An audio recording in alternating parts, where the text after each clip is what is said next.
Muy buenas tardes, soy el doctor José Javier Mendoza Velázquez. Hoy nos acompaña la doctora Josana Rodríguez Orozco. Ella es coordinadora de psiquiatría del Instituto Nacional de Cancerología. Hoy en el Día Mundial contra el Cáncer vamos a hablar de los retos que enfrenta en salud mental durante la pandemia por COVID-19 las personas que viven con cáncer. Bueno, sin más por el momento, ya debido a que tuvimos un pequeño conflicto técnico, los dejo con la doctora Josana y vamos a estar aquí nosotros desde el INSABI presentando sus diapositivas y ya ella nos va a ir dando toda esta información. Muchas gracias, Jos, por aceptar. No, de nada, al contrario, muchas gracias a ustedes por la invitación. Bueno, pues vamos a comenzar. Entonces, el tema del que vamos a hablar hoy es de la situación en que están viviendo los pacientes por cáncer a partir de esta pandemia por COVID. La que sigue, por favor. Bueno, la plática va a estar estructurada en 4 etapas. Una primera etapa en la que vamos a hablar de generalidades, una segunda etapa en la que vamos a hablar del manejo del espectro psicopatológico compartido entre COVID y cáncer, una tercera etapa en la que vamos a hablar del impacto que esto está teniendo en el personal de salud que atiende a este grupo de pacientes y finalmente nuestras conclusiones. La que sigue. Bueno, tendríamos que empezar por definir qué es la psiconcología. La psiconcología, déjenme lo abro en mi computadora para irme siguiendo porque no alcanzo a ver en mi celular. Bueno, la psiconcología es el campo, el grupo de médicos que nos vamos a dedicar a la atención del paciente oncológico. Las intervenciones en psiconcología se van a dividir en estos grandes campos de intervención. Entonces, el grupo de psiconcología está compuesto por médicos, enfermeras, psicólogos, trabajadoras sociales, la gente que nos dedicamos a esto desde una formación en salud mental. En México, básicamente, los equipos se componen de psicólogos y psiquiatras. Entonces, bueno, las áreas de acción que vamos a tener, pues es que el grupo principal de trabajo es dirigir y acompañar las emociones y las dimensiones emocionales que se requieren de apoyo al paciente oncológico. Vamos a hacer también el abordaje de todas las respuestas psicológicas del paciente y de su familia ante una enfermedad oncológica. Vamos a trabajar con todos los efectos biológicos del cáncer y sus tratamientos a nivel cerebral. Es decir, no nada más es hacer frente a la enfermedad oncológica por sí misma, sino también al impacto biológico del cáncer a nivel cerebral y también hacer un abordaje de el impacto de los tratamientos en el paciente oncológico. La que siga. Entonces, esto es a grandes rasgos el abordaje habitual que nosotros hacemos en un paciente oncológico. Nuestros espectros de intervención son estos que ustedes pueden ver en esta diapositiva en cuanto a campo clínico, ¿no? Patologías específicas. Vamos a ver que actualmente con la pandemia de COVID, realmente no ha cambiado el tipo de abordajes que los pacientes requieren y el tipo de intervenciones que requieren por parte de nosotros en términos de diagnóstico. Pero sí en términos hospitalarios, por ejemplo, se ha agregado como causa de intervención o de solicitud de intervención para salud mental las dinámicas en la relación médico-paciente, porque con la pandemia de COVID las dinámicas relacionales a nivel institucional, al menos en nuestra experiencia, es que se han empeorado. Sí, ha habido un déficit, pero bueno, profundizaremos en esto más tarde. La que sigue, por favor. Entonces, ¿cuáles son los retos que vamos a enfrentar en el manejo del paciente oncológico en este momento, en el momento pandemia, en el momento COVID? ¿sí? Entonces, en tiempos de COVID, los retos a los que se está enfrentando el paciente oncológico y que no eran retos antes de que se diera esta pandemia con el COVID, primero que nada es el acceso a medicamentos. Muchas de las fuerzas de la industria farmacéutica se han ido dirigidas a líneas de investigación principalmente de COVID.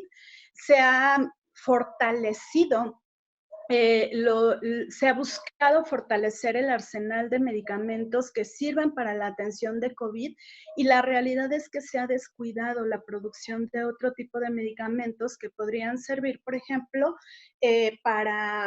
para el tratamiento de cáncer o para tratamiento de aspectos puntuales de cáncer, como de pronto puede ser acceso a antibióticos, como puede ser acceso a medicamentos para dolor.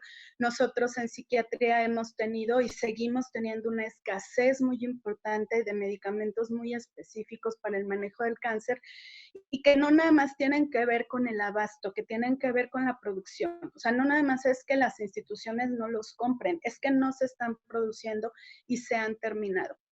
Entonces, esto ha dificultado mucho el tratamiento. En términos de medicamentos para cáncer, pues creo que todos hemos podido tener acceso a noticias en donde los primeros que se manifiestan a voz alta, pues son los padres de niños que se quedan sin tratamientos para cáncer. Es una realidad que nosotros también hemos vivido en cancerología.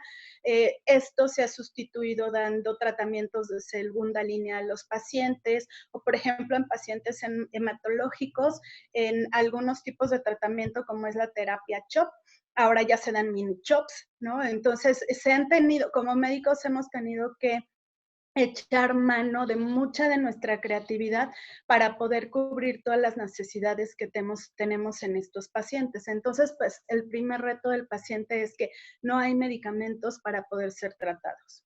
El segundo reto es el acceso a la atención. Como nosotros sabemos, muchos hospitales se han convertido en hospital COVID. Nosotros en el Instituto Nacional de Cancerología somos un hospital híbrido. ¿Esto qué quiere decir? Que tenemos áreas de pacientes COVID y tenemos áreas de pacientes no COVID.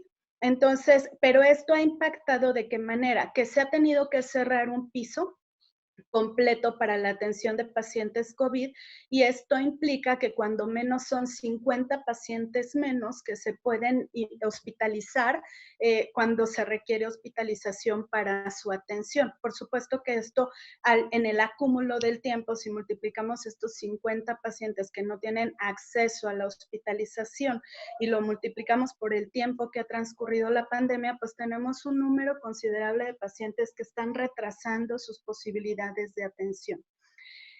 Otra de las dificultades que han tenido los pacientes es la inconstancia en los equipos médicos tratantes. Hemos tenido que entrar a áreas COVID, tenemos altos niveles de contagio dentro de las instituciones. Esto hace que de pronto haya gente infectada dentro del equipo médico y que esto esté generando que haya dificultades, digamos, para el seguimiento por el paciente, en el sentido de que, por ejemplo, yo tengo mi consultorio, que es el N5, y en el hospital buscamos mucho, al menos en salud mental, algo que se llama constancia objetal. La constancia objetal es el que un paciente pueda tener siempre al mismo médico tratante. Eso, por supuesto, en toda medicina es importante, pero en temas de salud mental, el vínculo que llegas a formar con el paciente es muy relevante. Entonces, es importante para los pacientes conocer a su médico, tener acceso a su médico, saber en dónde encontrarlo, saber que el médico lo conoce y que aunque lo vea en el pasillo va a poder darle alguna respuesta a las dudas que tiene. Esto se ha roto. ¿Por qué? Porque ya no podemos tener esta constancia porque de pronto nos dan la oportunidad de trabajar por guardias cuando vienen los picos intensos de contagio y entonces no estamos yendo diario, ¿no? A lo mejor vamos un día sí y un día no, o una semana sí y otra semana no, según como cada servicio se acomode en función de la cantidad de personal que tiene. o de pronto nos toca hacer la guardia COVID, o de repente alguien se infectó y deja de ir 15 días. Entonces, esto hace que hayamos tenido un año, ya prácticamente un año, muy inconstante en términos de que los pacientes pues ya de pronto no nos encuentran, ¿no? Y esto en términos de confianza y de seguridad y de certeza en el tratamiento, pues es una fuente importante para ellos de angustia, ¿sí?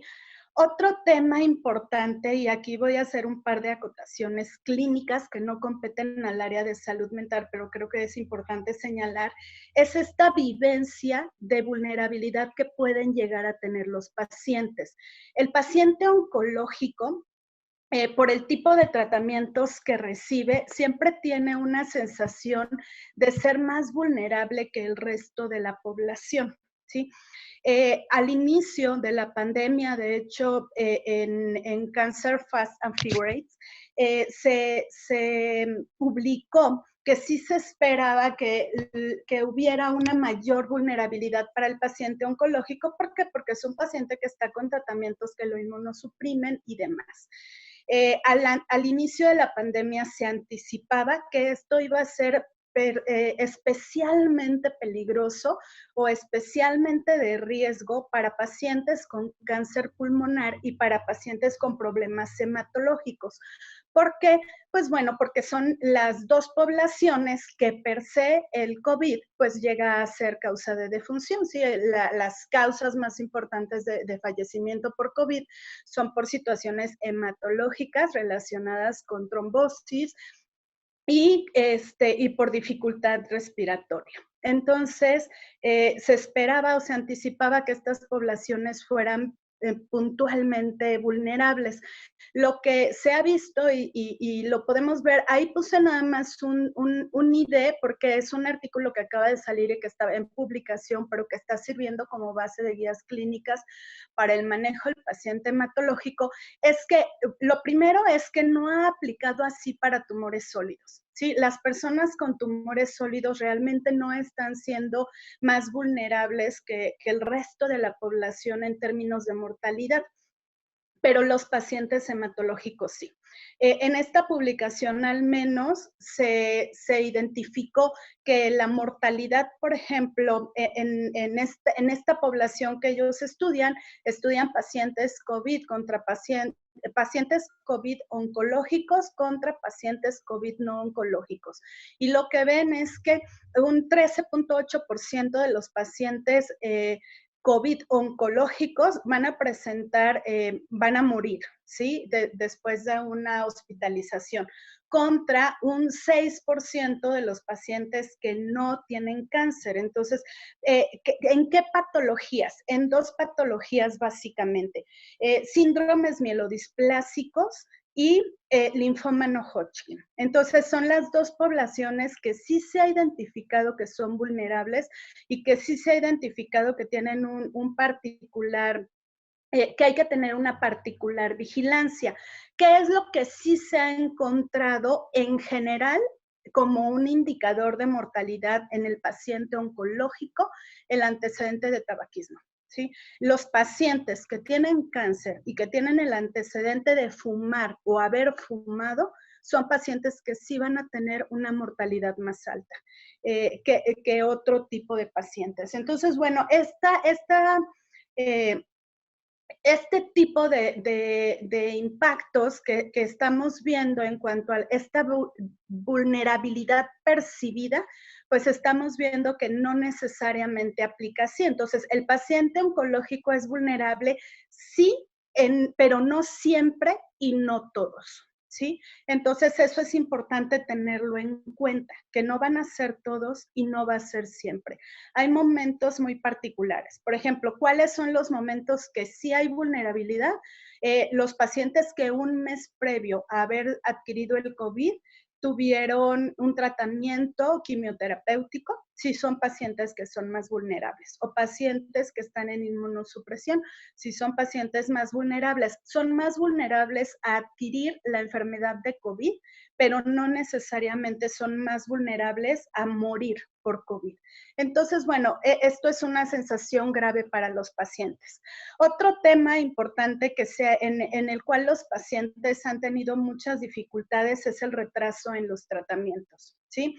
Esto mismo, no hay lugares donde atenderlos. Lugares, por ejemplo, como nutrición, pues cerró es 100% COVID, no está atendiendo, han tenido que acomodar a los pacientes, eso ha sobrecargado las estancias en otras instituciones, no hay camas suficientes, no hay quirófanos suficientes, no hay personal suficiente. En la mayoría de los casos se están recibiendo los tratamientos, pero se están retrasando.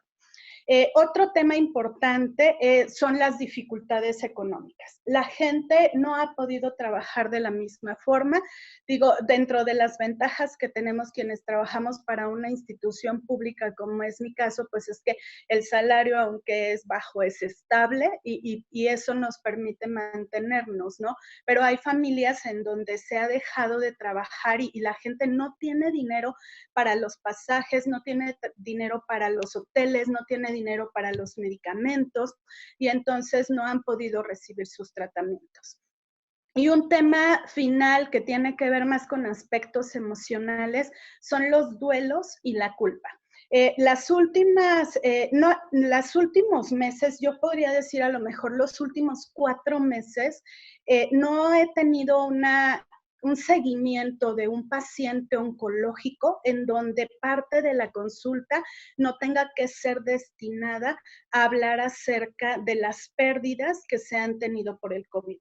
Por supuesto, las pérdidas más dolorosas han sido las pérdidas de seres queridos, pero también hay pérdidas de estatus, hay pérdidas de ingresos, hay gente que ha perdido trabajo, hay muchos tipos de pérdidas, hay mucha ruptura familiar.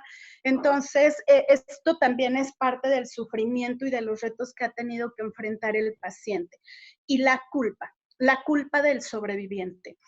La filosofía que tienen los pacientes o que a mí me ha tocado ver con ellos es que los pacientes creen que por el hecho de ser los que están enfermos de una enfermedad, valga la redundancia, que además se considera mortal, eso tendría que ser, la vivencia es y el discurso es, doctora, no puedo creer que se murió toda mi familia o no puedo creer que se murió mi hijo o no puedo creer que se murió mi esposo, que eran sanos, cuando lo justo hubiera sido que me hubiera muerto yo, porque yo soy la que estoy enferma, porque todos estábamos preparados para que yo me muriera, yo soy la que tengo cáncer y resulta que no me morí yo, ¿no? Entonces, cuando hay la infección por COVID y no viene la muerte, hay culpa del sobreviviente, ¿sí? Hay esta sensación de no entiendo por qué no fui yo, si a mí era a quien le tocaba. Entonces, eso también ha sido todo un tema en los últimos tiempos, en los últimos meses, en cuanto a la consulta por salud mental. La que sigue, por favor. Sí, todo esto de lo que hemos hablado previamente, ¿de qué manera ha impactado? Bueno, el impacto general ha sido que ha habido una disminución en las tasas de supervivencia de los pacientes oncológicos, ¿sí? Están sobreviviendo menos en relación a lo que se esperaba previamente. En Infocáncer y en GloboCan, que son las estadísticas, donde podemos encontrar las estadísticas internacionales más actualizadas, todavía no hay información de este impacto, pero se espera que sea alto, ¿sí? En cuanto a la disminución de tasas de supervivencia, una reducción del periodo libre de enfermedad. Esto se refiere al tiempo que transcurre entre que yo tengo resolución del cáncer y el cáncer vuelve a aparecer en mi vida. Entonces, lo que estamos viendo es que al no tener acceso a tratamientos completos, estos periodos se están reduciendo en los pacientes. Y finalmente, pues el impacto más grave que está haciendo y seguirá haciendo, pues es un impacto en el aumento en la mortalidad en el paciente oncológico. La que sigue, por favor. Sí, los retos particulares de salud mental en el paciente oncológico, el primero son las interacciones farmacológicas. La mayoría de los medicamentos que utiliza el paciente oncológico tienen múltiples interacciones farmacológicas, por lo cual no se puede utilizar todo tipo de productos, ya que podemos causar o toxicidad o disminuir el impacto del tratamiento oncológico. Entonces, tenemos un arsenal reducido de fármacos de los cuales podemos tener acceso, pero además en este momento ni siquiera tenemos acceso a ese arsenal reducido de medicamentos, ¿no? La delimitación de procesos primarios y secundarios, y en este momento es más complejo. De pronto poder identificar si el paciente presenta una ansiedad por el COVID, presenta una ansiedad por el cáncer, presenta ansiedad por algún fármaco que está tomando o tiene que ver con la respuesta biológica, es muy complejo. Esto es importante, ¿por qué? Porque muchas veces el tratamiento va a ir en función de si el proceso es primario o secundario. Entonces, esto ha sido un reto particularmente en los últimos tiempos. El abordaje de las secuelas de los tratamientos y particularmente también del COVID, mucha psicopatología va a quedar como secuela, se ha observado que queda como secuela, ya lo veremos más adelante. Problemas de adherencia terapéutica. Si el paciente no tiene dinero para comprar su quimioterapia, el paciente no tiene dinero para trasladarse, ¿qué hay para el antidepresivo? Pues el paciente no lo va a comprar. Sí, entonces, dentro de las prioridades, el paciente siempre va a sacrificar su salud mental. Entonces, hemos tenido dificultades en esta línea porque no hemos podido tener una constancia adecuada a los tratamientos. Hay mucho abandono o hay mucha intermitencia en los tratamientos. Lo que mencionaba hace rato, que tiene que ver mucho con las dinámicas, ¿no? Dinámicas relacionadas a personalidad. Dentro de la personalidad la podemos entender de una manera muy simple como la forma en la que yo me relaciono conmigo mismo y la forma en la que yo me relaciono con los demás. Entonces, muchas veces los pacientes van a tener dificultades en su forma de relacionarse, en la forma en la que establecen relaciones. Entonces, esto se acentúa en las situaciones de crisis y esto se acentúa en los momentos complicados. Entonces, en este momento estamos teniendo mucha expresión a nivel institucional de los trastornos o de las formas enfermas o insanas o desadaptativas de relacionarnos médicos, pacientes, familiares de pacientes y demás. El paciente con adicciones y manejo del dolor que está requiriendo, por ejemplo, fármacos como morfina, como buprenorfina, que son adictivos, pues también es todo un tema porque son pacientes que van a tener una respuesta diferente a los tratamientos y que además con la ansiedad incrementan el consumo inapropiado de sustancias. Y finalmente, esta vivencia que tiene el paciente de enojo, de frustración, esta angustia anticipatoria ante el temor de que si me infecto no hay donde me atiendan, de que si me falta, de que si no voy a poder comprar. Entonces, mucha gente, muchos pacientes están preocupados no solo por lo que viven, sino por lo que creen que pueden llegar a vivir. Y finalmente, una vivencia de injusticia, ¿sí? De no poder entender por qué ellos no pueden tener acceso a un tratamiento para su enfermedad o se tienen que posponer algunas cosas. Entonces, todo esto es parte de los retos que hemos tenido actualmente. La que sigue, por favor. Vamos a hablar ahora un poco acerca del manejo del espectro psicopatológico en este binomio de COVID con padecimientos oncológicos. La que sigue, por favor. Sí, entonces, que estas estadísticas es lo que se ha identificado que se presenta, pero que además queda como secuela del paciente que ha tenido COVID y que además ha tenido un padecimiento oncológico. Entonces, vemos que lo más frecuente que vamos a observar va a ser deterioro cognitivo, aunque este todavía no es muy fuerte, lo veremos muy severo, lo veremos más adelante. Vemos que hay ansiedad, depresión, más o menos en un porcentaje similar, trastornos del sueño, tenemos psicosis. Esta es la estadística que yo encontré registrada porque está separado de delirium, pero si nosotros incluimos el delirium como parte del espectro psicótico, pues se eleva muchísimo. Dificultades para poder autorregularse emocionalmente, esto es algo también muy frecuente en el paciente. Cefaleas, que es parte además del cuadro clínico de COVID y que en personas que ya tienen este antecedente se va a incrementar de una manera muy importante. Y finalmente, delirium. ¿Sí? El delirium, la cifra que está entre paréntesis, es la cifra que se observa normalmente en pacientes oncológicos. Si ustedes se dan cuenta, el rango es muy amplio porque lo podemos encontrar desde un 5 hasta un 81% de los pacientes que son portadores de un problema oncológico. Las cifras más altas se disparan en pacientes con características particulares, pacientes que están recién hospitalizados, o que están en un proceso de hospitalización, pacientes que tienen alteraciones hematológicas y el principal indicador es albúmina por debajo de 2.4, pacientes que han tenido o que tienen, fueron sometidos a una intervención quirúrgica, también van a tener más riesgo de delirium. ¿Sí? Y el riesgo sumado por COVID es del 8 al 9%. Por lo tanto, tenemos que casi todos los pacientes, casi el 90% de los pacientes que tengan COVID y es cáncer van a presentar delirium. La que sigue, por favor.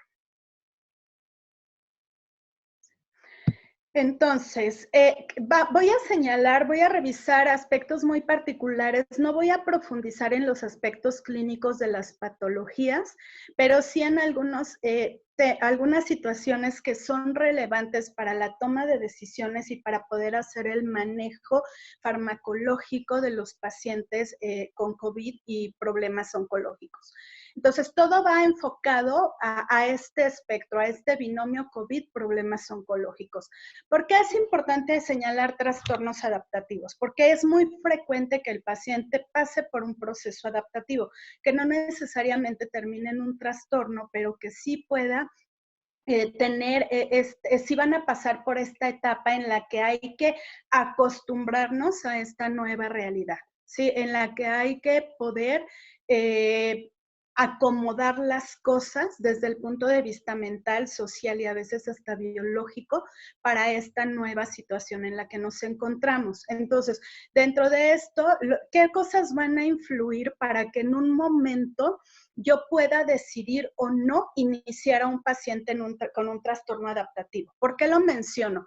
Porque si nosotros nos vamos a guías clínicas de salud mental, la indicación es que los trastornos adaptativos no se manejan farmacológicamente. La realidad es que nosotros lo hacemos con mucha frecuencia en el paciente oncológico y lo estamos haciendo con mucha frecuencia en este par de pacientes oncológicos COVID, tomando en cuenta estas características. Para nosotros es importante ver qué mecanismos de defensa tiene.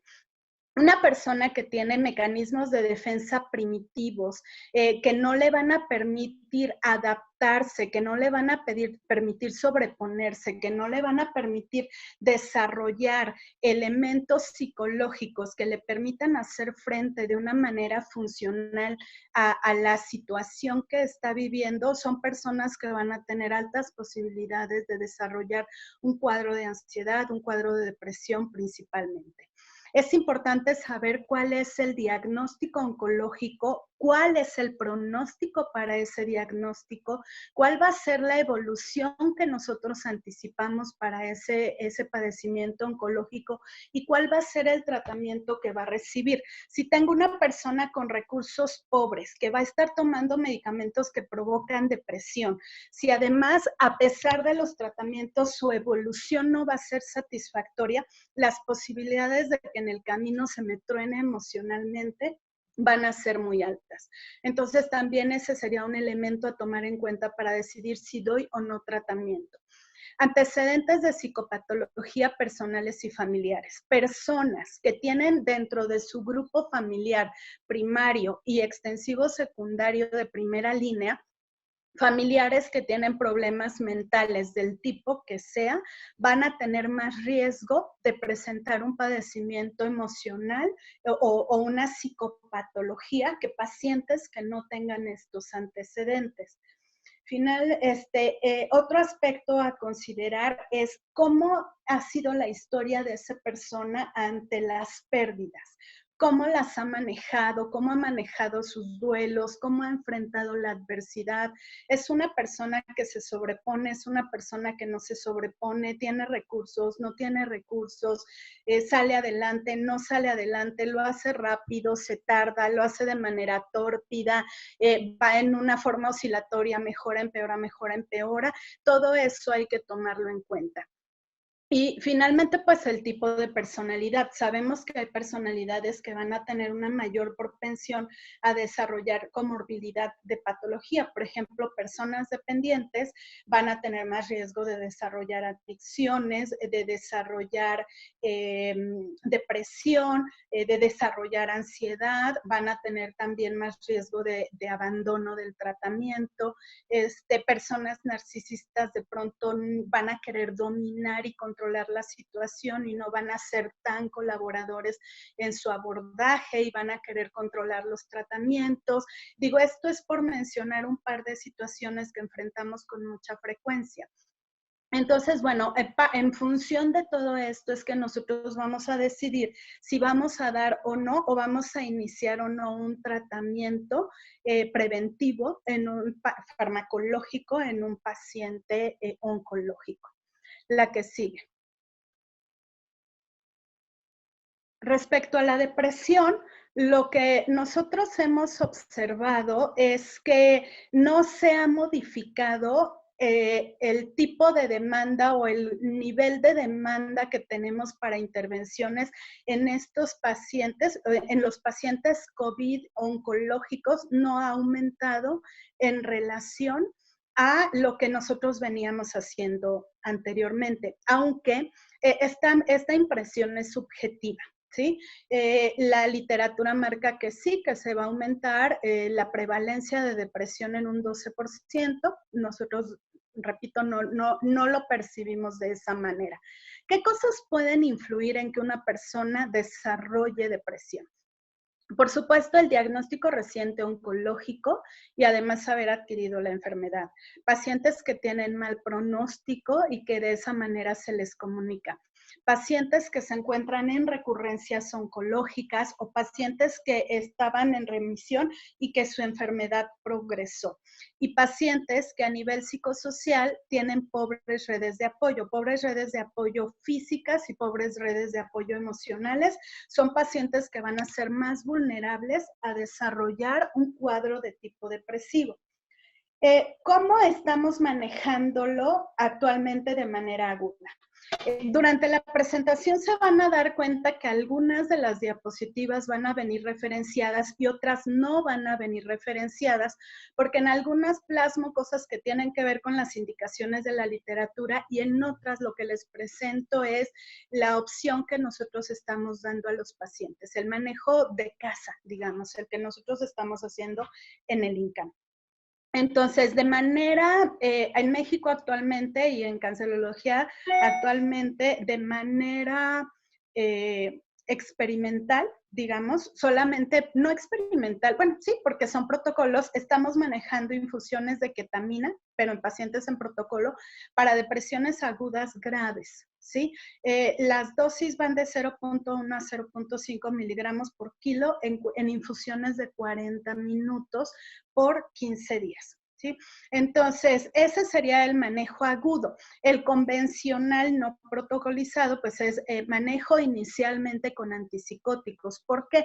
Porque los antidepresivos tardan más tiempo en hacer efecto. Y lo que nosotros buscamos es tratar de disminuir sobre todo la expresión mental del cuadro clínico, que es generalmente el que causa mucho sufrimiento al paciente. Todas las distorsiones que aparecen en su mente en la depresión, como del tipo de que no van a salir adelante, que no son suficientes, que no son competentes, que no son merecedores, con todo lo que esto conlleva como respuesta emocional.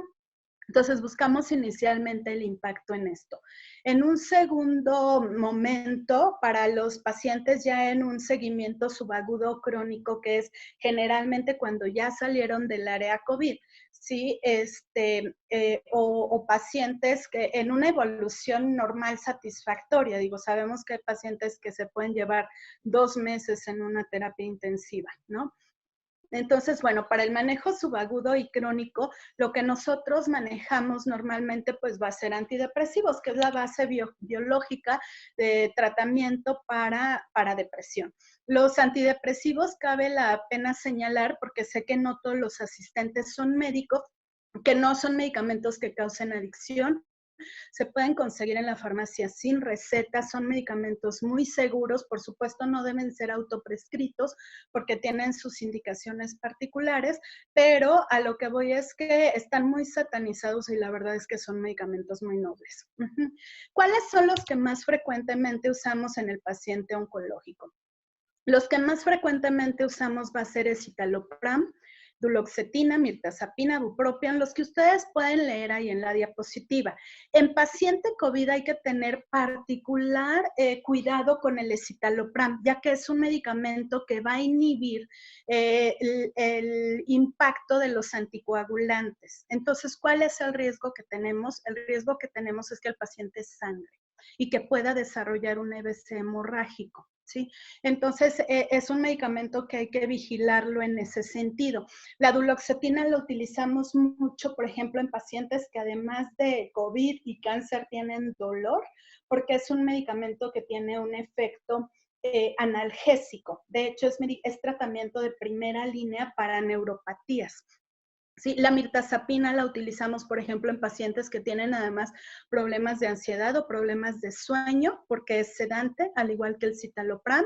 El bupropión es un medicamento también con efectos ansiolíticos y que además se utiliza para poder manejar el tabaquismo, para poder dejar el tabaco. Sí, medicamentos como sertralina, que es económico, es accesible, el perfil de interacciones que tiene no es muy alto y por eso lo podemos utilizar con relativa seguridad. Y finalmente, perdón, es que ya no veo. Ajá.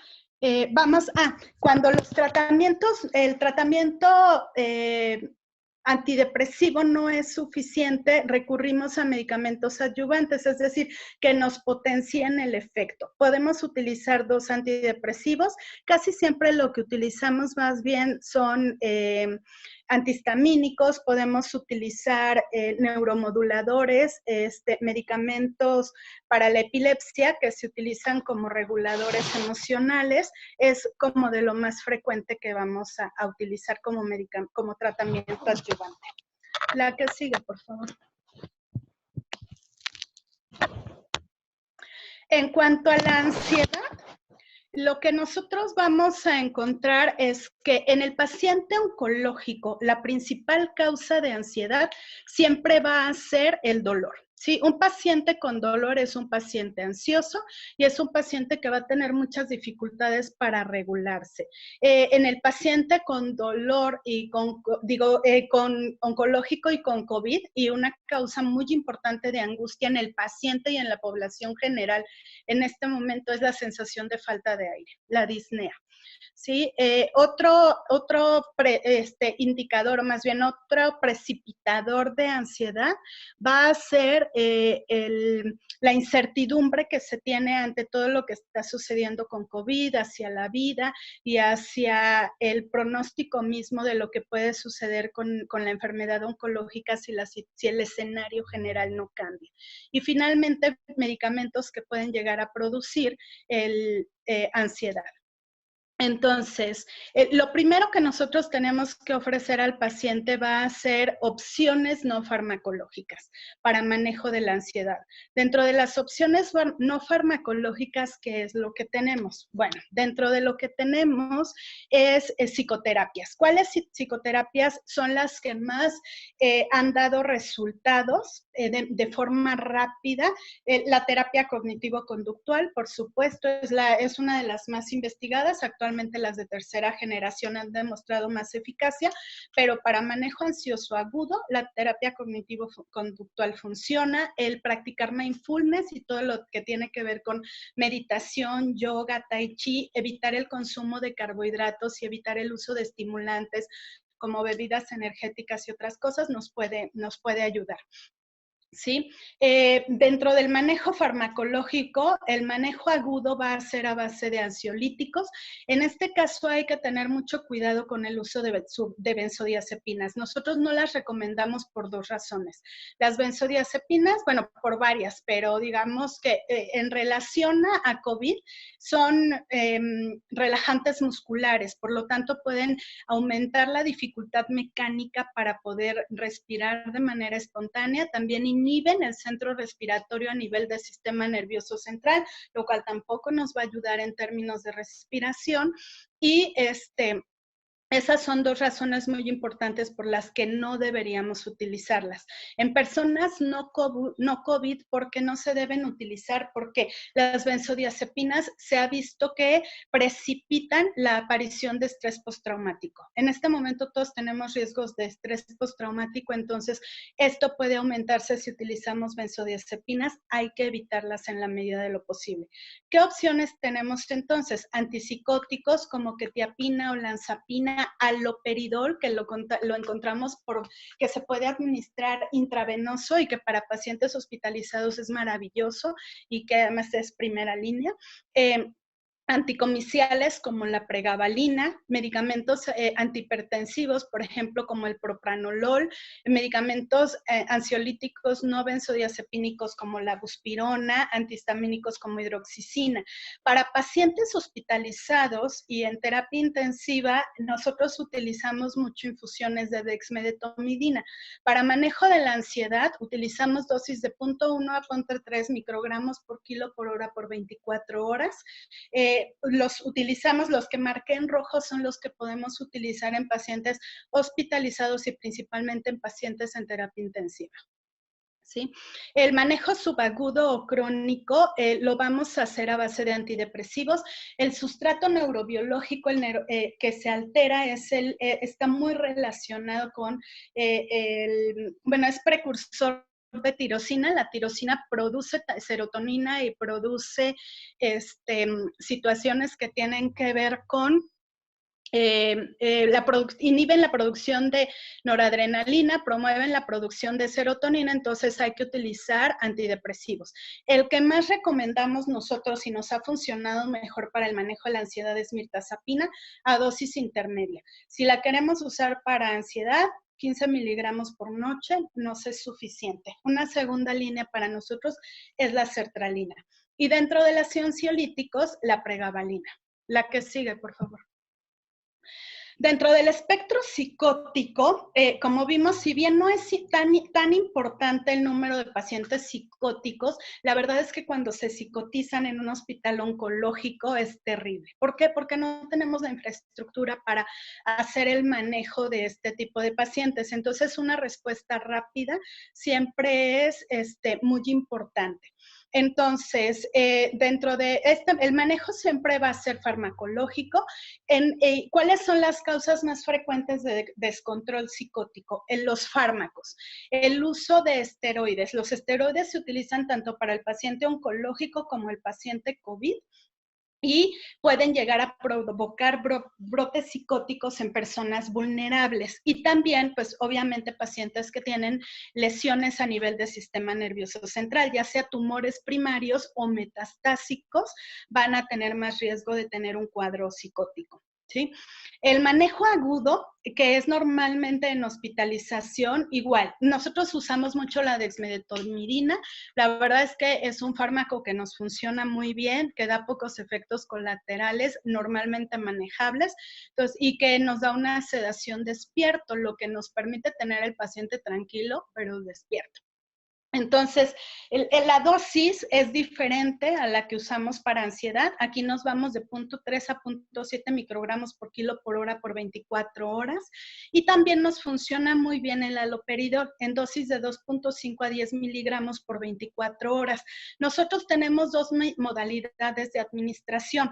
Una que es en dosis única, por ejemplo, se pasa el bolo de 2.5 miligramos, las guías clínicas hablan de 2.5 miligramos y después repetir 2.5 miligramos cada media hora hasta controlar el cuadro de agitación.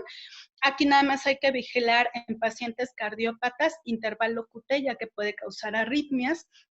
Sí, a nosotros nos ha funcionado muy bien el haloperidol en infusión continua. Estas dosis de las que estamos hablando, pero se las pasamos a goteo continuo para 24 horas y nos da una especie de sedación también del paciente. Tiene un efecto tranquilizador, aunque cuando están muy agitados la infusión no da la respuesta que queremos. Entonces la sugerencia en el paciente oncológico es contrólalo con dosis agudas, pero manténlo con infusión continua.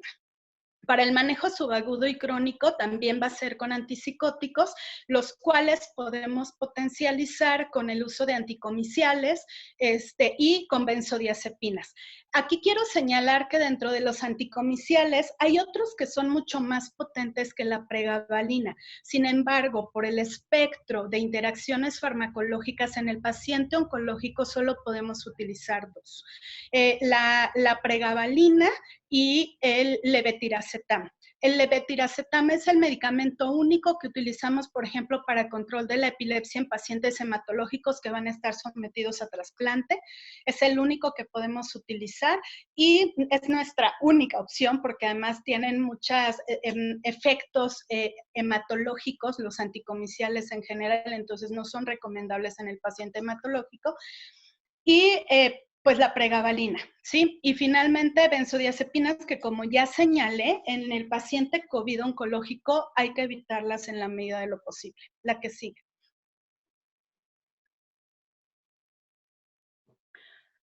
Entonces, en cuanto a los trastornos del sueño, el trastorno del sueño se va a presentar en casi todos los pacientes hospitalizados. Lo primero a lo que tenemos que apostarle es a la implementación de medidas de higiene del sueño. ¿Sí? En el recuadro en blanco están algunas de las sugerencias que hacemos, no las voy a leer en fines de tiempo, pero para que ustedes las puedan revisar, estos son hábitos que deberíamos tener todos, no solamente los pacientes oncológicos con COVID, sino son los elementos básicos que tendríamos que tener para garantizar una calidad de sueño adecuada. ¿Sí? Para trastornos del sueño primario, la indicación no es diferente a la que se maneja en guías clínicas, nos vamos por antidepresivos, nosotros utilizamos mucho mirtazapina, 1/4 de tableta por la noche nos da un efecto hipnótico por su impacto GABAérgico y básicamente eso y segunda línea antipsicóticos. Para el trastorno secundario que sabemos que va a ser transitorio, que se va a resolver después de que pase la cosa que está provocando que la persona no duerma, podemos utilizar en primera línea antipsicóticos, utilizamos con más frecuencia quetiapina, en segunda línea, por ejemplo, olanzapina, el uso de anticomiciales, pregabalina, que tiene un efecto sedante, y antidepresivos, como ya mencioné, mirtazapina, citalopram. ¿Cuáles son las causas más frecuentes de insomnio? Hospitalización, pacientes que están en quimioterapia, radioterapia, hormonoterapia, por los efectos colaterales que además son de predominio nocturno, pacientes que tienen dolor, por supuesto que no van a dormir bien, y actualmente el miedo. Sí, las personas tienen muchísimo miedo a el desarrollo de COVID y entonces pues no están durmiendo bien. La que sigue, por favor. En cuanto al espectro cognitivo, bueno, este es todo un tema, pero el paciente oncológico va a ser un paciente que va a tender a desarrollar alteraciones cognitivas muy importantes. ¿Cuáles son las causas? Quimioterapia, radioterapia, hormonoterapia, alteraciones directas en sistema nervioso central y EBC.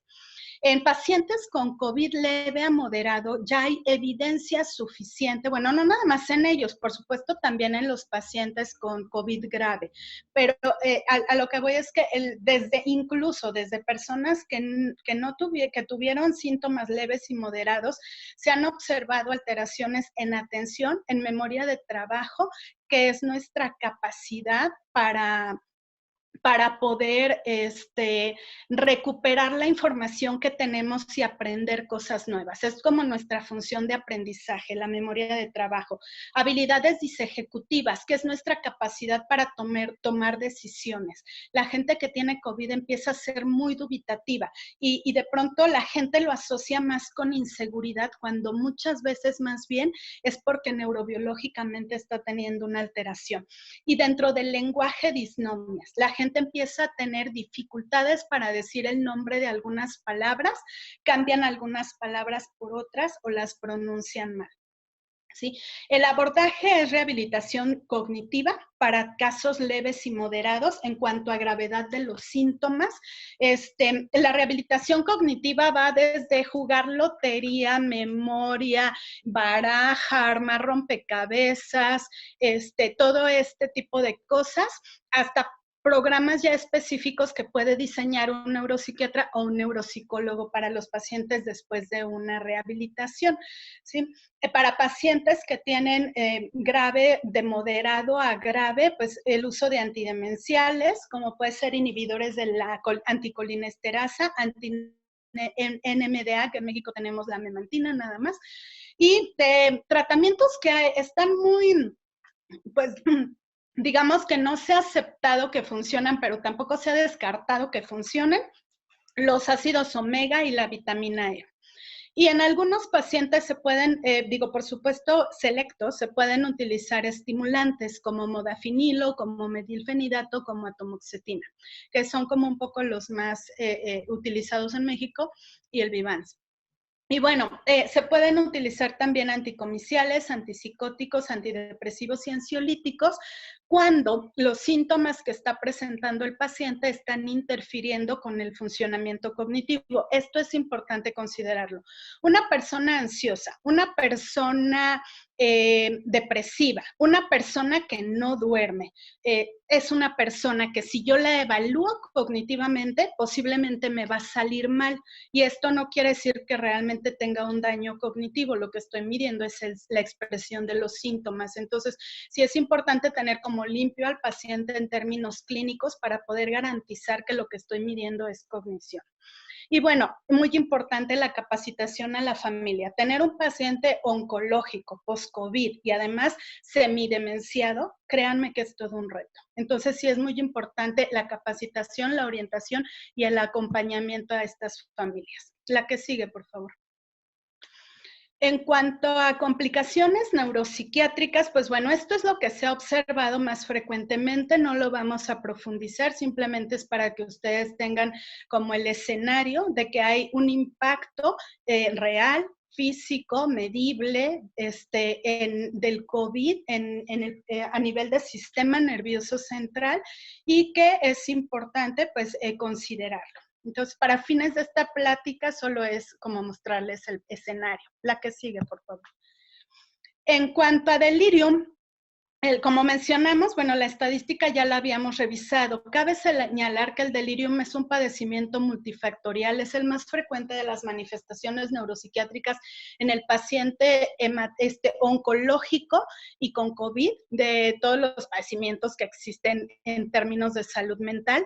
Es importante manejarlo porque va a aumentar la mortalidad en un 11% en el paciente que lo presente. Entonces hay que revertirlo y hay que revertirlo lo antes posible.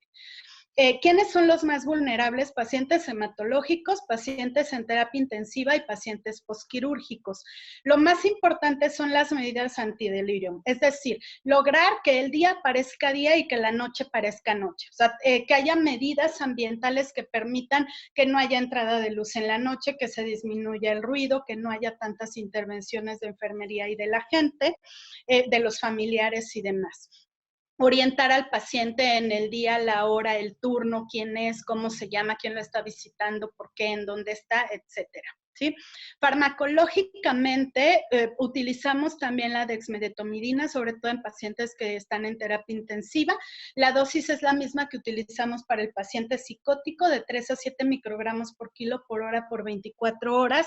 Y una vez que empiezan a remitir los síntomas de delirium, podemos ir haciendo un destete del medicamento, bajando 1 microgramo por kilo por hora por 24 horas cada 8 horas. ¿Sí? El uso de antipsicóticos, el haloperidol, lo vamos a manejar igual que como les señalaba para el caso de agitación.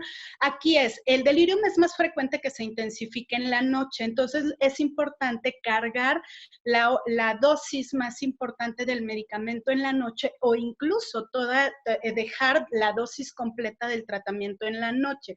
Para pacientes que están muy sintomáticos a lo largo del día, la infusión continua puede ser una muy buena opción. El uso de estimulantes está muy debatido. Nosotros la verdad es que sí los utilizamos, principalmente en delirium hipoactivo, cuando el paciente está prácticamente dormido la mayor parte del tiempo, lo estimulamos para que despierte, lo estimulamos farmacológicamente. No hemos tenido complicaciones, tenemos una experiencia muy amplia en el uso, y lo que sí es que utilizamos medicamentos de liberación prolongada. Utilizamos metilfenidato a dosis de 20 miligramos en la presentación de liberación prolongada y pues con muy buen resultado. La que sigue. Otro momento muy importante en el que vamos a participar va a ser el retiro de la ventilación mecánica invasiva. Siempre ha sido un tema de terapia intensiva y de la intervención del psiquiatra, pero en pacientes COVID particularmente se ha vuelto un tema. En aquellos pacientes que requieren estar intubados, al momento que se les despierta y se intenta retirar el tubo, el paciente tiene muchísimo miedo a no poder respirar por sí mismo. Entonces presentan muchísima ansiedad, presentan muchísimo miedo, luchan mucho contra el ventilador, no pueden autorregularse, no logran colaborar y a veces el retiro de la ventilación mecánica se puede llevar días para poder lograrse, lo cual aumenta el tiempo del paciente en una terapia intensiva cuando ya podría salir con todas las implicaciones que tiene desde asistencial, económico, mental, el mantenerse en una terapia intensiva. ¿Cuál es lo primero lo primero que nosotros manejamos? Van a ser terapias de relajación del tipo de las que hacen control respiratorio. Hay terapias de relajación en las cuales utilizamos la respiración para poder controlarnos emocionalmente. Entonces, primero le enseñamos al paciente a respirar de diferentes maneras y le enseñamos a controlarse emocionalmente a través de la respiración para que de esa manera también pueda él colaborar al momento de que le están retirando el tubo. Cuando esto no es suficiente, nos apoyamos farmacológicamente. Pregabalina 75 miligramos nos ha funcionado muy bien. Infusiones de haloperidol durante el periodo de tiempo en el que el paciente se va a estar destetando a dosis de 2.5 miligramos, 1 hora, media hora, lo que dure el destete. Y dexmedetomidina a dosis de 0.1 a 0.3 miligramos por kilo por hora por 24 horas. También en el periodo en el que se intenta el destete, nos han funcionado pues con bastante éxito para poder retirar ventiladores. La que sigue. ¿Sí? En cuanto al riesgo suicida, no hay hasta el momento, bueno, hasta ayer, que fue mi última revisión, no existían todavía reportes de que se aumente el riesgo suicida en personas con COVID. No sabemos si es porque no hay subregistro o porque realmente no se está se está aumentando el riesgo. Estos son los factores de riesgo generales. generales. ¿Quiénes tienen más riesgo? Dentro del grupo oncológico, los que más se van a matar son los pacientes que tienen ansiedad y son los pacientes que tienen dolor. Si no tenemos un dolor controlado, el dolor y la ansiedad son la primera causa de suicidio en el paciente oncológico. Entonces es importante controlar dolor, ansiedad, personas que se sienten culpables, personas que se sienten enojadas, personas que hablan acerca de la posibilidad de matarse, aunque sea bromeando. El 90% de las personas que se matan antes se lo comentaron a alguien de alguna manera. Personas que han tenido intentos previos, antecedentes de enfermedad mental, aquellos que llegan, que viven solos, aquellos que son... Los hombres tienen más riesgo que las mujeres, personas que tienen consumo de sustancias, y lo que sí se ha identificado es que en este momento, aunque no tiene nada que ver con COVID y cáncer, pero lo quiero señalar, personas, sobre todo adolescentes o personas que viven abuso sexual y que están encerrados en casa con su violentador, van a tener más riesgo de un intento suicida.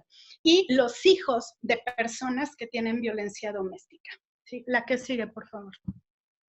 Entonces, aquí simplemente es identificar si la idea suicida se encuentra activa, siempre hay que hospitalizar al paciente. Todo paciente que tiene una verbalización del deseo de matarse hay que hospitalizarlo. Si es pasivo, es decir, no quiere matarse, solo quiere morirse, pues sí podemos utilizar fármacos, antidepresivos, antipsicóticos, ansiolíticos, anticomiciales. Por supuesto, la intervención en crisis, primeros auxilios psicológicos para yugular la idea, e infusiones de ketamina en los lugares donde se tiene acceso y es posible, a dosis de 0.3 a 2 microgramos por kilogramo, 3 días continuos.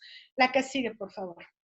Bueno, en esta última etapa de la presentación vamos a revisar, aunque sé que esto es tema también de otras ponencias seguramente, el impacto que esto ha tenido en el personal de salud, y vamos a ir viendo por qué es importante señalarlo. La que sigue. Lo que nosotros hemos observado en nuestra población es que se están presentando 3 tipos de fenómenos principalmente: burnout, trauma vicario y deterioro en la relación médico-paciente.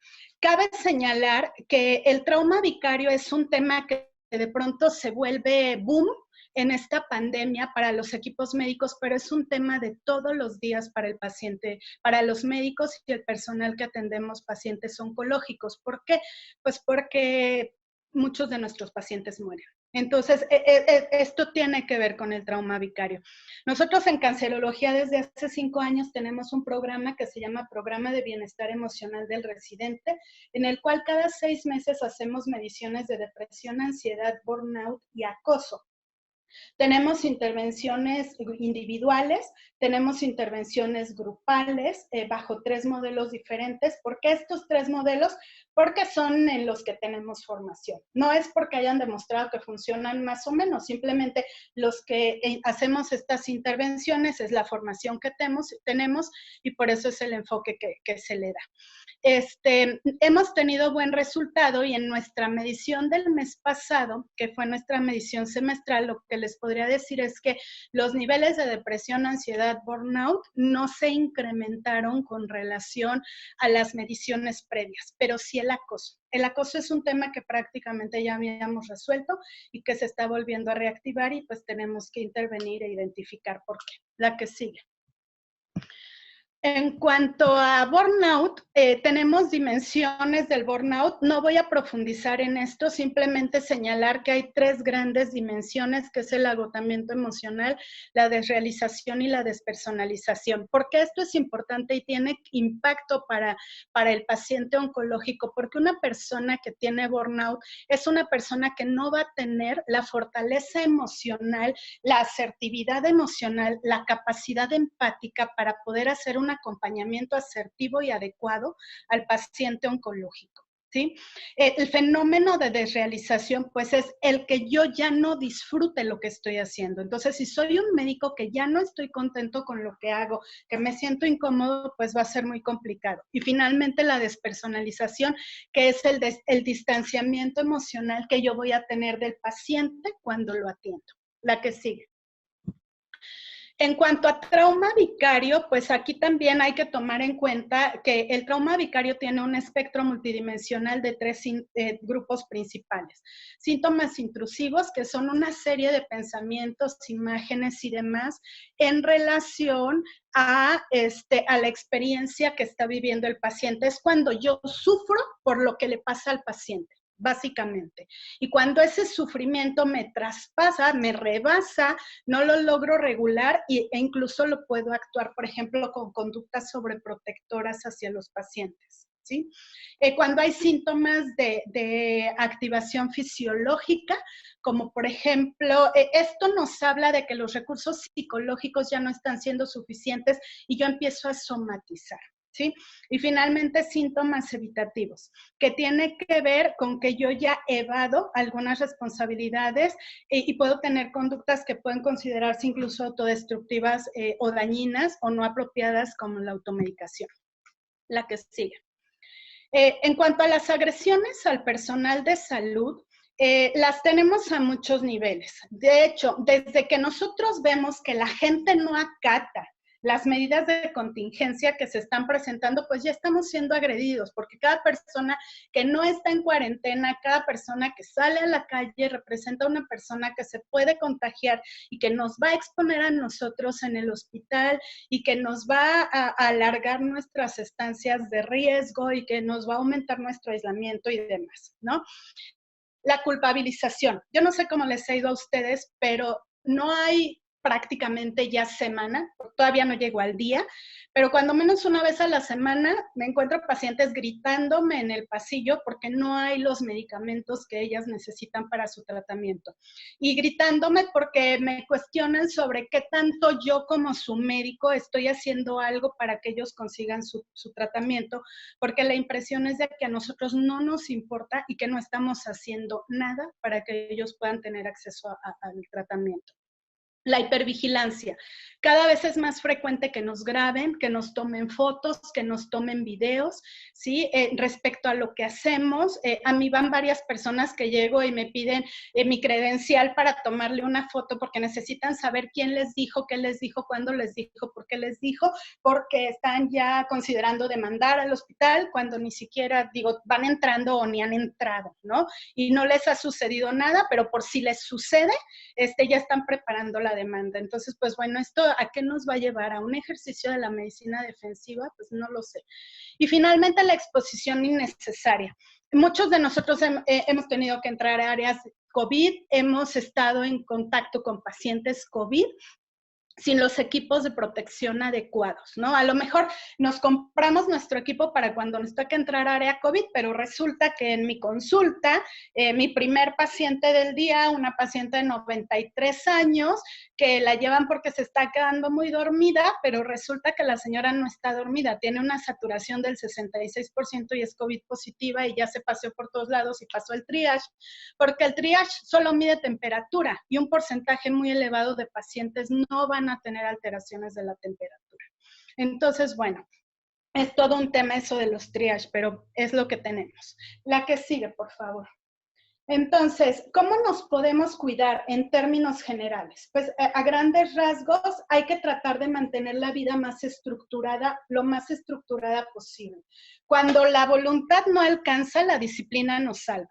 Entonces, si yo soy una persona disciplinada, tengo más posibilidades de no tronarme emocionalmente a lo largo de esta pandemia, porque mi vida, aún en el encierro, se va a parecer cada vez más a mi vida, o se va a parecer mucho a mi vida externa. Entonces, bueno, estas son algunas de las sugerencias de las cosas o los bloques que debe incluir nuestra vida diaria, aún en el confinamiento. La que sigue.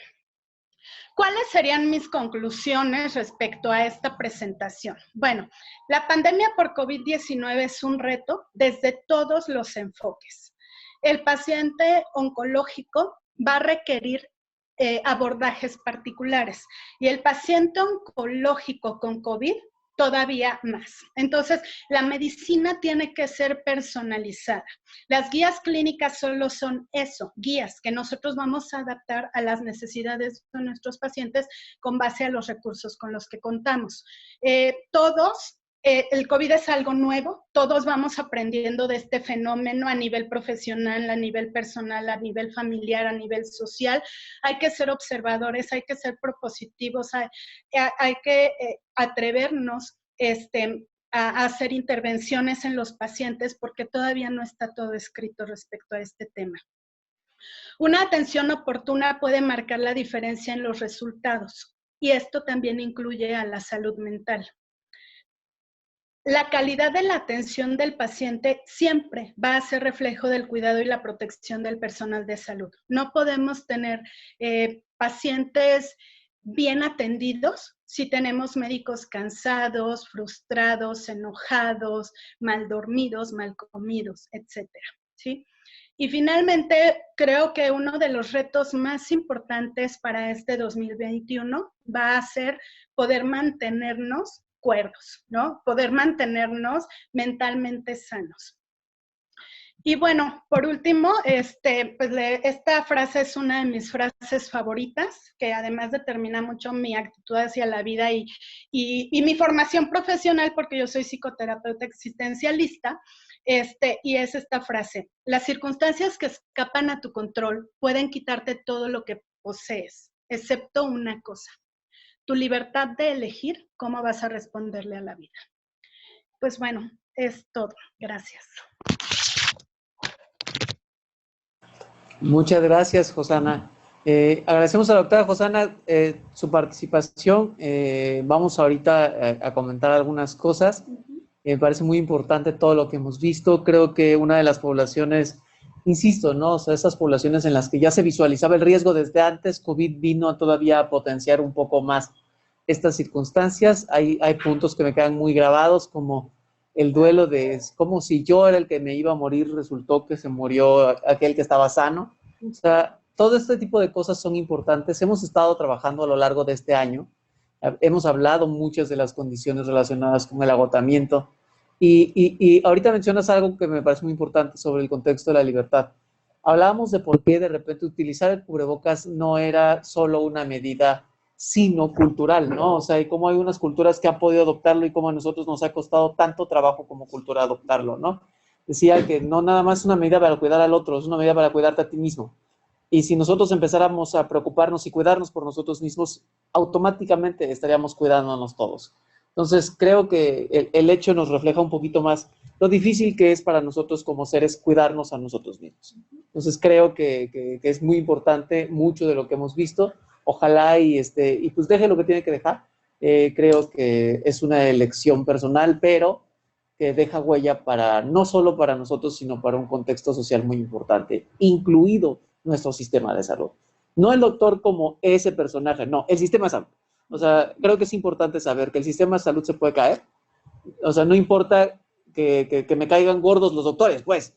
O sea, lo que me importa es que el sistema de salud esté íntegro, ¿no? O sea, que el sistema de salud sobreviva a todos estos impulsos que la pandemia nos ha dejado en medio, ¿no? Muchas gracias, José. Vamos a leer algunas de las preguntas y comentarios que están. Sí, buenas tardes, excelente ponencia, doctora Rodríguez, mis felicitaciones por parte también del equipo, y también recordarles, como siempre, que tienen la posibilidad de alzar su mano de la plataforma para que también le concedamos su micrófono y puedan platicar y dialogar con la doctora. De las primeras intervenciones o comentarios es del doctor Andrés Esperanza. Buenas tardes, doctor Esperanza, y decía así, que para el tema, ¿no? ¿Cuánto sufre la tumoración ante la hipoxia por COVID?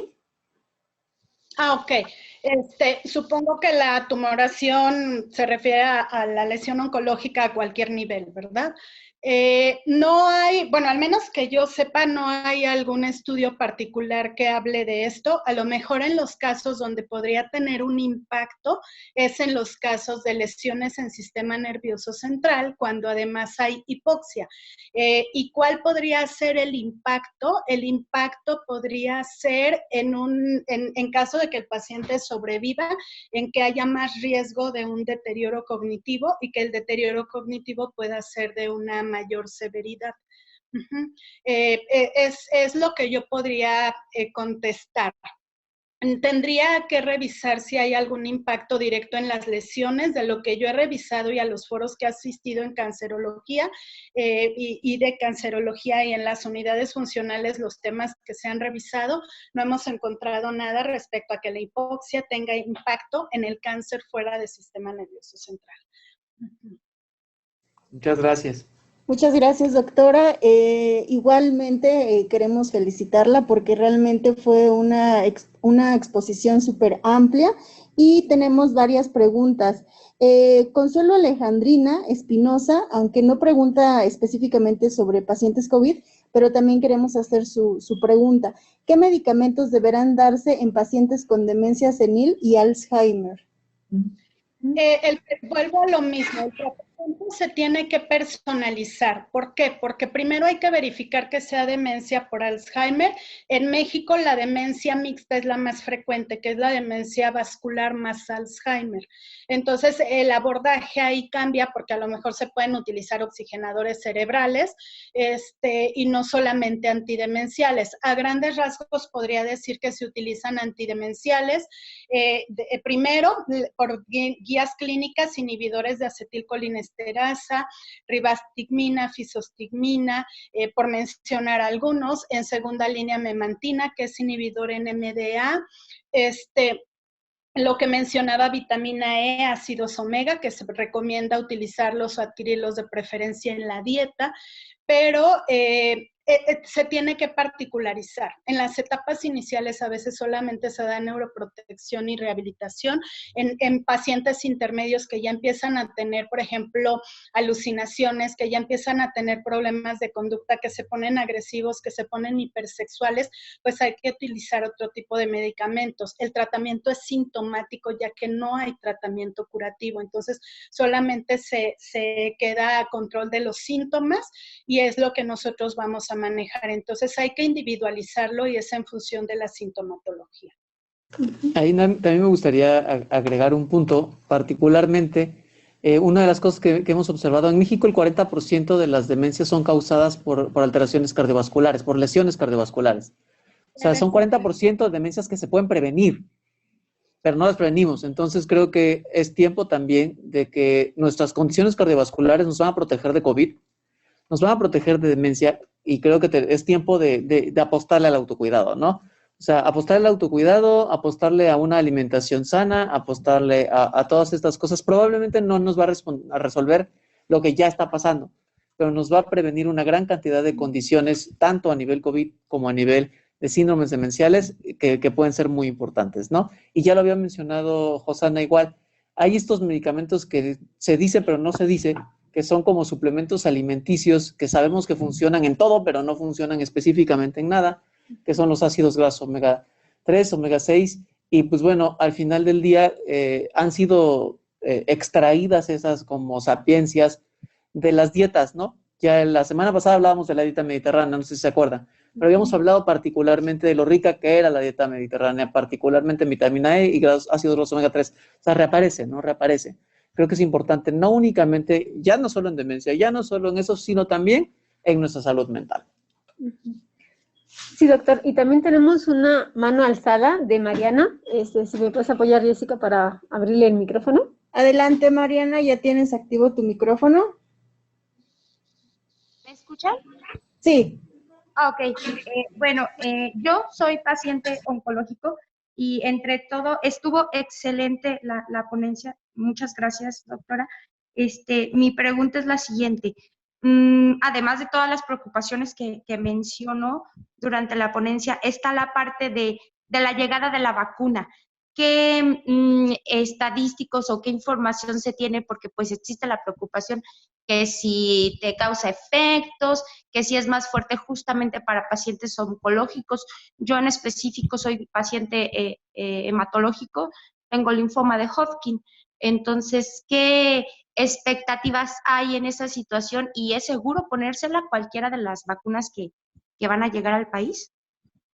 Sí, mira, en el Consenso Internacional de Cáncer COVID, que fue el mes pasado, el Consenso Nacional lo que establece es que no hay ningún riesgo para el paciente oncológico. Sí, o sea, no tienen mayor riesgo que el que tiene la población general. Las expectativas son que los riesgos altos sean mínimos, que en general los efectos que podamos llegar a tener sean controlables. Y no hay ninguna contraindicación. De hecho, la indicación es que hay que vacunarse.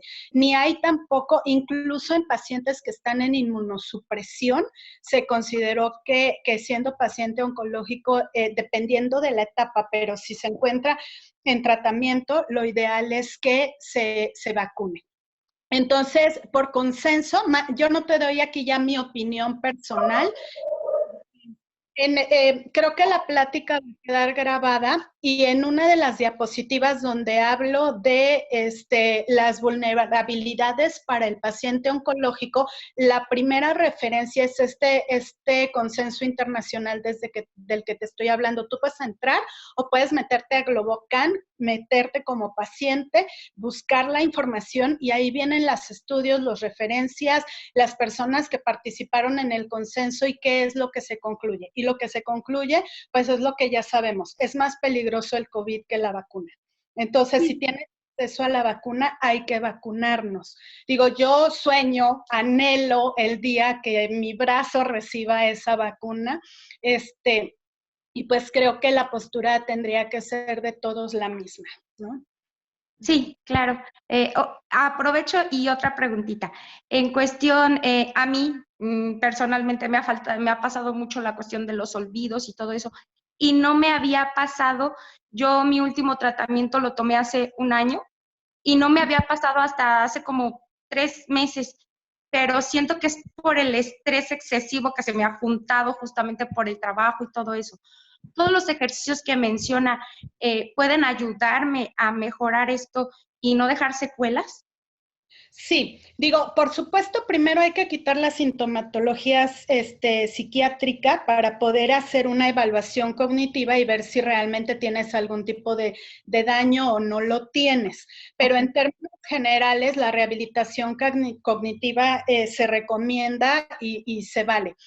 Si tú te metes a Google Play, y valga el comercial, puedes meterte y poner rehabilitación cognitiva, ejercicios de memoria, etcétera, y te van a aparecer muchas aplicaciones que tú puedes descargar en tu celular, y hay algunas que incluso traen categorías de actividades. Entonces trae categoría de memoria y trae una serie de actividades que tú puedes realizar y que además puedes ir midiendo, ¿no? Yo, por ejemplo, en mi celular tengo Lumosity, la utilizo para mostrársela a mis pacientes y la utilizo para autorrehabilitarme, entonces, estimularme. Entonces, son como juegos, como tipo videojuegos, que te estimulan atención, memoria, orientación, toma de decisiones, discriminación, velocidad de pensamiento, etcétera, y que además tú puedes ir midiendo tu avance y puedes ir viendo, ahí mismo te marca si el avance que estás teniendo es el esperado o si vale la pena que busques algún tipo de atención. Entonces, te recomiendo este tipo de aplicaciones como parte de la vida diaria. Por supuesto que atiendas tu salud mental y una vez que esto esté resuelto, pues si persisten las molestias, una evaluación cognitiva para ver si hay un daño real o no y a qué nivel de intervención requiere. Ok, le agradezco mucho. De nada. Muchas gracias, Mariana. Aquí también tenemos la participación de Maricruz Ríos. Te vamos a activar tu micrófono, Maricruz. Adelante, por favor. ¿Qué tal? Buenas tardes. Primero que nada, felicitar a la doctora por su excelente ponencia y preguntarle cuál es su opinión de los pacientes con cáncer, con fibromialgia en esta pandemia, ya que muchos de los pacientes con fibromialgia, con la sensibilidad química múltiple que tenemos como gran desventaja, pues todos estos químicos, todos estos medicamentos, toda esta patología pues es bastante similar. Sí, mira, la fibromialgia es uno de los padecimientos que se encuentra dentro del espectro psicosomático. Esto quiere decir enfermedades que se sabe que se empeoran por situaciones emocionales. Entonces, ¿qué es lo que se sugiere en este tipo de pacientes o cómo lo hemos manejado nosotros? la atención a la salud mental. Normalmente, si tú logras que el paciente emocionalmente esté estable, los síntomas de la fibromialgia se van a expresar en una menor severidad. Entonces, va de la mano. Si tú bajas angustia, bajas depresión, bajas tensión, duermes mejor, va a haber menos dolor y va a haber menos incapacidad y va a haber menos disfuncionalidad causada por la fibromialgia. Entonces, personas con este tipo de padecimientos, lupus, fibromialgia, asma, neurodermatitis, etcétera, por mencionar algunas del espectro psicosomático, siempre tienen que estar pues de preferencia en un apoyo de salud mental o con prácticas como mencionaba, tipo yoga, mindfulness, tai chi, hacer ejercicio que les permita tener una mayor autorregulación emocional. Si a pesar de que emocionalmente estés estable, persiste el malestar, pues entonces sí habría que ir a algo farmacológico, por ejemplo, duloxetina, fluoxetina, que son, el manejo es con antidepresivos. Utilizas antidepresivos, mejora la fibromialgia, mejora el malestar emocional. Más que tratamientos específicos para la fibromialgia, es antidepresivos y el paciente normalmente mejora. Gracias, doctora, y gracias, Maricruz. Tenemos también la participación de Regina Rocha, que quiere que le activemos el micrófono. Adelante, Regina. Sí, ¿me escuchan? Sí. Buenas tardes a todos. Les agradezco mucho y los felicito por tan interesante ponencia, ¿verdad? Es relacionado al comentario de las anteriores compañeras. Yo soy paciente de cáncer de mama. Últimamente hace un año tuve sangrado gástrico. Tengo 2 años sin tratamiento por lo de la pandemia y todo eso. Mis citas oncológicas no se me han podido realizar. Mi duda es, sin saber en el estado en que estoy, ¿puedo recibir la vacuna? La respuesta sería sí. Sí.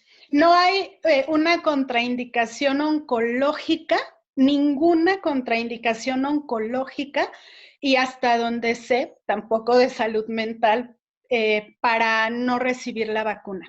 Las únicas contraindicaciones son que hayas tenido reacciones anafilácticas previas, en el cual se te tiene que hacer una evaluación particular y determinar si la debes recibir o no, pero fuera de que puedas tener un riesgo de alergia, no existe ninguna contraindicación. Oncológica no hay ninguna. Igual puedes revisar, yo les sugiero revisen Globocan, que es la información internacional de cáncer, y podrán ver ahí que no hay contraindicación ni relativa ni absoluta para poder recibir la vacuna. Muchísimas gracias, les agradezco y bendiciones para todos ustedes. Muchas gracias. Gracias, doctora, gracias, Regina. Seguimos con las preguntas que ahora sí están en el chat, hasta que también se animen otros compañeros y compañeras con la mano alzada. Por lo pronto, Mario Flores Jiménez comenta: ¿la psicooncología se puede aplicar en todo el personal de salud involucrado en la atención de los pacientes oncológicos? Por ejemplo, generalmente al personal de intendencia y cocina no se les brinda ese tipo de apoyo y ellos generalmente establecen relaciones afectivas con los pacientes. Muchas gracias. Pues mira, más que el personal de cocina, a lo mejor el personal de nutrición, que son los que les llevan como la comida. Pero sí, lo ideal es que todos pudiéramos tener en nuestros centros de trabajo atención a la salud mental. Como les mencionaba, nosotros en cancerología tenemos el programa que fue dirigido a residentes durante 5 años. Justo ayer nos autorizaron ya para que este programa se extienda al 100% del personal del instituto. Por cuestiones de capacidad en cuanto a recurso humano, no podemos manejar atención personalizada, vamos a manejar atención en grupos de apoyo. Intentamos manejarlo por vía vía electrónica, pero no tuvo el mismo impacto. No hemos dejado de trabajar desde la parte individual. El programa en residentes ha sido muy exitoso. En nuestro hospital ha sido mucho trabajo, pero tenemos la fortuna de que el tema de salud mental no está mal visto. Sí, ahí está normalizado. Es normal que la gente vaya a psiquiatría, no es mal visto y se les dan las facilidades para que puedan acudir a sus consultas. Si un residente dice, ahorita tengo cita con la psiquiatra, nadie le dice no puedes ir o hay otras prioridades, ¿no? Se le da prioridad a esta parte. Por supuesto, lo ideal sería que hubiera una cobertura universal. Aquí no tenemos que quitar el dedo del renglón de que hay muchos esfuerzos que ha hecho la Secretaría de Salud a nivel nacional e instituciones, por ejemplo, como el Hospital Fray Bernardino Álvarez, el Instituto Nacional de Psiquiatría, la UNAM, la Facultad de Psicología, el área de salud mental de la UNAM, tienen plataformas para atención a personal que trabaja en instituciones de salud y que está atendiendo pacientes COVID. Entonces, en este momento en México, realmente todos los que estamos trabajando con pacientes, podemos tener acceso al apoyo en salud mental.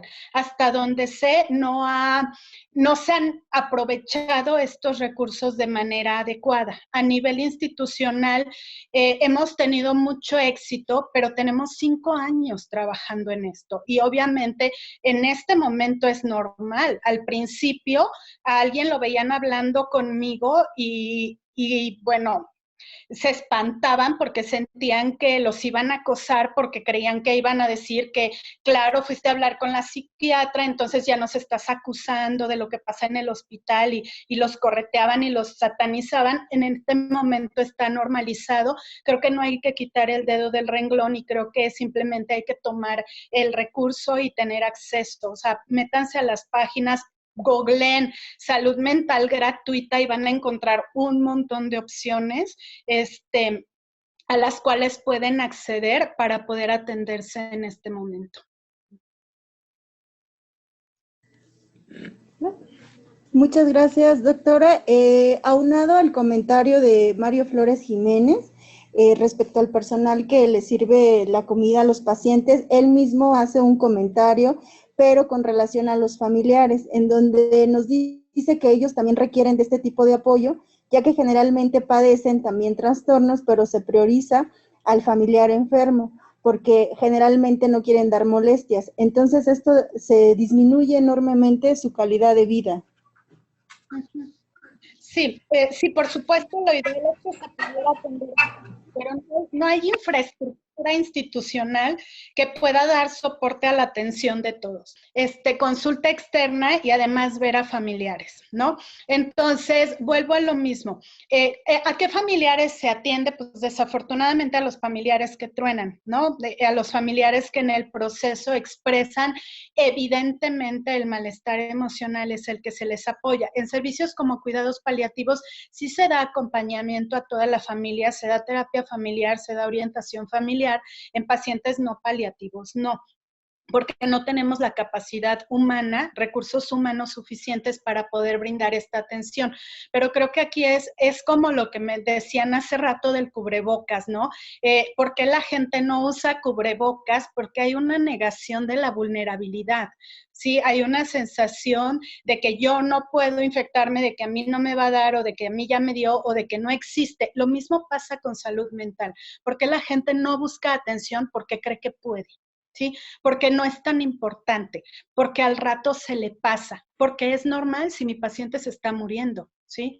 Entonces, creo que aquí no tenemos que normalizar el malestar. Sí, creo que la clave es tener conciencia, cuidarnos, tener conciencia de que somos vulnerables, tener conciencia que estamos en un momento muy complicado, que esto va para largo todavía y que no podemos seguir negando ni minimizando pues los riesgos que tenemos, ¿no? En términos de salud mental. De hecho, ya hay como predictores de que la próxima gran pandemia pues es el tema de salud mental. ¿Por qué? Porque todavía no tenemos ni hemos desarrollado todos los recursos para hacer frente a algo como esto. Es algo nuevo y no es algo que se va a resolver pronto. Ahorita mencionabas varias cosas. Sí, los esfuerzos que se han hecho a nivel nacional han sido muy importantes. Gracias a la pandemia también nos unimos muchas instituciones, muchos de los institutos, y una de las cosas que más hemos observado es que las cosas que funcionan son las que salen desde adentro. O sea, lo que ofrecemos desde afuera funciona. O sea, funciona para un grupo. O sea, por ejemplo, los familiares o todo, para ellos creo que está bien. Pero las cosas, por ejemplo, en los hospitales y en los institutos han funcionado más los que están desde adentro. Hemos desarrollado ciertas estrategias para vincularnos con las personas que están adentro de los hospitales, que nos digan, oigan, es que son muchos y no podemos, y ahí entramos también nosotros. Pero sí es cierto lo que mencionas. La historia que se ha creado en los hospitales habla del tiempo que se tiene que trabajando en salud mental. Los hospitales que le han apostado más a la salud mental, que pues bueno, los conocemos, ¿no? Porque creo que es también donde tenemos más representantes, ha sido como los que más fácilmente han aceptado esta respuesta y esta ayuda, ¿no? Una vez más, te agradezco mucho que hayas estado con nosotros, en verdad. Como puedes ver, es un grupo muy interesado. Y creo que otra cosa muy importante es que el tema fue muy, muy importante. Hoy siendo el día para luchar contra el cáncer, creo que es muy importante recordar que el cáncer no solo afecta y no solo quita nuestra salud, ¿no? Sino también se lleva en algunos momentos la salud mental. Y pues bueno, ante el riesgo de la aparición de COVID, esta situación es muy importante. Te haré llegar también, te hice llegar el agradecimiento, pero igualmente te haremos llegar todas las felicitaciones que han llegado al chat sobre esta ponencia. Creo que es un foro que no había estado tan, o sea, qué bueno que existió hoy, porque creo que la gente tenía muchas dudas y somos gente que está trabajando en este contexto, ¿no? Pues muchas gracias, Josana, muchas gracias a todos. No sé si quieras decir algo final ya para terminar esta videoconferencia. No, pues a lo mejor simplemente resaltar, recalcar la importancia de la salud mental, ¿sí? El que podamos tener un equilibrio mental, el que podamos tener esta paz mental nos va a permitir darle respuestas adecuadas a la vida, darle respuestas asertivas a los retos. Creo que no estamos en momento ya de seguir dudando. Creo que tenemos que ya aceptar nuestra vulnerabilidad y buscar los apoyos cuando los requerimos, abrirnos nosotros a ellos, abrirlos a nuestra familia, abrirlos a nuestros pacientes. Y pues nada más, pues bienvenidos a mi casa a todos y gracias por la invitación a José, al grupo de INSABI, gracias por considerarme y sobre todo en un día tan significativo para nosotros que es el día de la lucha contra el cáncer, ¿no? Hay que buscar también, hay que mantener campañas y hacernos autodetecciones en casa para no retrasar tratamientos en ninguno de las líneas si los requerimos. Pues sería básicamente eso y gracias a todos. Pues muchas gracias, nos vemos la próxima semana y pues bueno, ya estaremos, la próxima semana hablamos de trastorno por déficit de atención en adultos y la siguiente de insomnio. Entonces, creo que van a ser temas importantes. O sea, primero es cómo nos está afectando en nuestra cognición el COVID, pero también cómo nos está afectando en el sueño el COVID, ¿no? Pues muchas gracias a todos y nos vemos en una semana más. Muchas gracias, feliz fin de semana y cuídese mucho como siempre. Hasta luego. Hasta luego.